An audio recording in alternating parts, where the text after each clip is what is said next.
Ito ang Jones Bridge, ang tulay na nagdurugtong sa pagitan ng Intramuros at Binondo. Ang Jones Bridge ay isa sa mga sikat na pasyalan ngayon sa Manila dahil para ka nga namang nasa ibang bansa sa ganda ng epekto ng mga ilaw at disenyo nito, lalo't higit pagsapit na ng dilim. Sugat na kay hapdi, bubungang puro tagpi. Sa pagsikat ng haring araw na wala ng mga turista, may mag-inang nananatili dito, ngunit hindi para mamasyal, kundi maghanap buhay. Tikman, mga tira-tirang ilan, sino? So nandito tayo ngayon sa Jones Bridge. Pupuntahan natin yung dalawang mag-ina na nakikita ko dito lagi na namamalimos. Hindi sila na mga limos sa mga dumadaan dito, tumatawid sa tulay.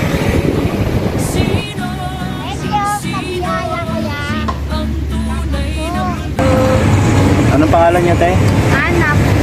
Ana. Ana Seta. Si ate, ano pangalan mo, te? So, lagi kayo nandito. Tapos ano oras kayo nandito? Lagi mo ano? Malis na kami dito pag malis pag labasan ng mga empleyado. Kasi kilala kami mga empleyado eh. Mga empleyado dyan sa vacation. Nakakamagkano kayo sa maghapon? Depende. May 300. Ah, talaga? May 400. Maghapon na yun. May lang namin. Oo. So, kasya naman yun sa maghapon. Paano pag nagkakasakit si ate? Bata. Sana po, hindi po. Kay Lord. Si Dumating Lord na ba yung panahon na nagkakasakit kayo? Hindi naman kami masyadong ano. Pagiging mo. Ano bang pinapangarap niyo sa buhay? Para po sa buhay. Makasagot. Pag tama, hindi naman ako tumatayo ng lobo. Tumataya ako ba ng lobo? So, umaasa lang talaga kayo sa ano, bigay-bigay. Oo, bigay-bigay. Pero meron naman kay Lord na ano. Bibigay sa amin, mabait. Sa bibigyan ng pera, pagkain, damit. Pag Sabado at Linggo, mahirap yung ano. Pira lang ang mga tao dumalahan. So, nakakamagkano kayo pag Sabado at Linggo? Sabi, okay lang sa akin dyan. 200, 300, okay lang. May mga pagkakataon pa ng mga katulad nila ni Ana at Jemima ay kung hindi hinuhuli ay pinapaalis ng mga otoridad. Pinapaalis ba kayo dito? Nanguhuli lang kasama sa rock na nanguhuli. Ah, hinuhuli kayo. Oo. Saan kayo dinadala pag nahuli? Marikina, Hilpan. Ang layo. Oo. Una muna. Ikukulong kayo. Oo, una muna dyan sa ano, Hilpan. Sa Kumlex. Tapos, pag pangatlo ka mahuli, diretso ka ng Marikina. Marikina. Karamdamang malala na minsan ng pinakamalungkot ay ang mahal na Sila Nanay Ana ay nagmula sa Samar, Leyte. Nandoon ang kanya pang 3 mga anak. Nakipagsapalaran dito sa Maynila sa pag-asang makakahanap ng mas mainam na kabuhayan. Ngunit hindi pinalad kaya sa kalsada ang kanilang bagsak. bubungang puro tagpi. At dahil hindi sapat ang kinikita sa maghapon, pagsapit ng dilim ay ang underpass ang tangi nilang sisilungan at himlayan ng pagod nilang katawan. Laging natitikman, mga tira-tira. Sa madalas na pagkakataon ay nalilipasan sila ng gutom dahil hindi pa sapat ang kanilang nalimos para ipambili ng pananghalian.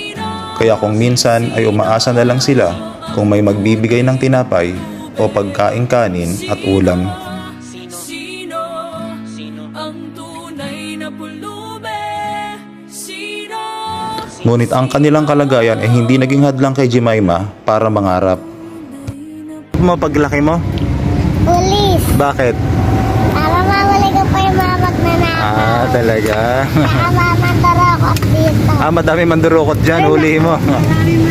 Ah, Mga talaga. batay na niya pa.